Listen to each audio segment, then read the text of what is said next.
ৰাজ্যত অপৰিৱৰ্তিত বান পৰিস্থিতি।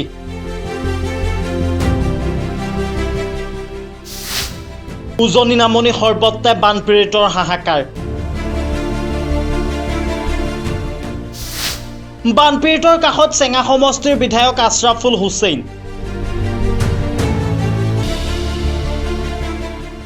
ৰাজ্যত যেন বানে ভয়ংকৰ ৰূপ ধাৰণ কৰা পৰিলক্ষিত হৈছে। আহাৰমহীয়া বানত প্লাবিত হৈছে ৰাজ্যৰ 19খনকৈ জিলা। তাৰ মাজতেই যেন বৰপেটাত বানে ক্ৰমাৎ ভয়ংকৰ ৰূপ ধাৰণ কৰা পৰিলক্ষিত হৈছে। বানৰ কবলত পৰিছে বৰপেটা সমষ্টিৰ বিভিন্ন অঞ্চল। বৰপেটাৰ চেঙা সমষ্টিৰ কেইবাটাও অঞ্চলত এতিয়া বানে বিভীষিকাময় পৰিৱেশৰ সৃষ্টি কৰিছে। বানপীড়িতৰ কাষত থিয় দিছেগৈ চেঙা সমষ্টিৰ বিধায়ক আশ্ৰাফুল হুছেইন। আজি চেঙা সমষ্টিৰ বানে বিধ্বস্ত কৰা কেইবাটাও অঞ্চলৰ পৰিস্থিতিৰ বুজ লয় চেঙা সমষ্টিৰ বিধায়ক আশ্ৰাফুল হুছেইনে।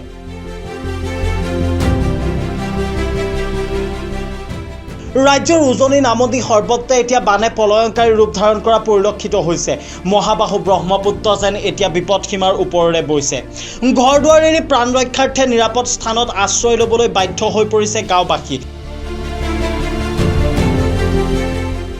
ঘৰৰ সা সম্পত্তি পশুধন লৈ এতিয়া বিপাঙত পৰিছে গাঁওবাসী।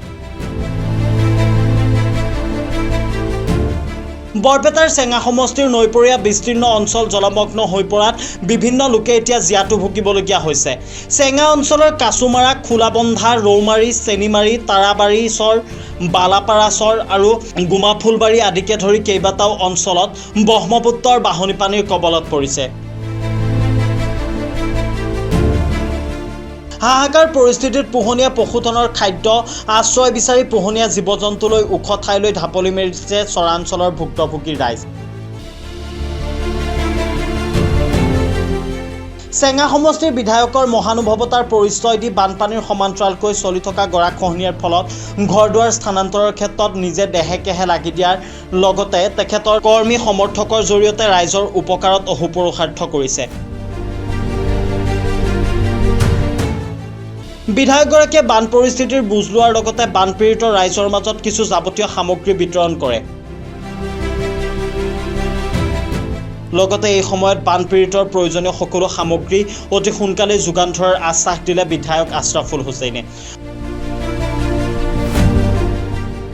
উল্লেখযোগ্য যে বিধায়কগৰাকীয়ে এখন নাৱত নদীৰ মাজেৰে নৈশ যাপনৰ লগতে সাহায্য সামগ্ৰী লৈ কালিৰে পৰা বানপীড়িতৰ মাজত থাকি দায়বদ্ধ জনপ্ৰতিনিধিৰ পৰিচয় দিয়াটো পৰিলক্ষিত হৈছে। সঁচাকৈ আশ্ৰাফুল হুছেইনৰ মহানুভৱতাই চেঙা সমষ্টিক আগবঢ়াই নিয়াত যথেষ্টখিনি সহায় কৰিছে। ভয়াবহ বান পৰিস্থিতি আপোনালোকে দেখিছে। ব্ৰহ্মপুত্ৰ নদী আৰু নদীৰ মাজত থকা নদীৰ দুই কাষত আৰু নদীৰ মাজত থকা মানুহখিনি যি সময়ত বানৰ বিভীষিকাত পকপকাই আছে একেটা সময়তে গৰাখহনীয়া অব্যাহত আছে।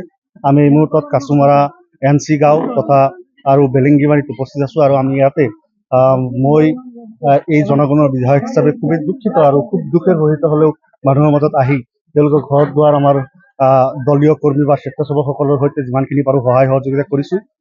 যিমানখিনি কম সময়ৰ ভিতৰত সমাপ্ত সহযোগিতাৰ আমি যিখিনি বস্তু গোটাব পাৰোঁ সেইখিনি বস্তু তেওঁলোকক হাতত দিবলৈ যত্ন কৰিছোঁ। দীপালিনে হওক বা অকণমান খাদ্য সামগ্ৰী যি পাৰোঁ তেওঁলোকক দিছোঁ। দেখাই পাইছে আপোনালোকে যে ইয়াতে কাছুমাৰা NC, মহচৰা, সোণেৰচালি এই সমগ্ৰভাৱে গোটেই এলেকাটোক ভেলেংগিমাৰীকে আদি কৰি গোটেই এলেকাটোক গৰাখহনীয়া তীব্ৰ ৰূপ ধাৰণ কৰিছে। আমি চৰকাৰ প্ৰশাসনক আহ্বান জনাইছোঁ যে কেৱল নদীৰ উত্তৰ কাষৰ অঞ্চলে নহয় দক্ষিণ অঞ্চলত থকা এই গৰাখহনীয়া পীড়িত মানুহখিনি এই বানপানীত কবলিত মানুহখিনিক আপোনালোকে সহায় কৰিবলৈ চেষ্টা কৰক। এই মুহূৰ্তলৈকে আমি ইয়াতে যিখিনি নাৱৰ অভাৱ আছিল মানুহৰ ঘৰ বাৰীখিনি লোৱাৰ কাৰণে আমি সেইখিনি বিভাগীয়ভাৱে দিবলৈ যত্ন কৰিছোঁ। চৰকাৰী সহায়তা দিলে। Bureau report, reporter any.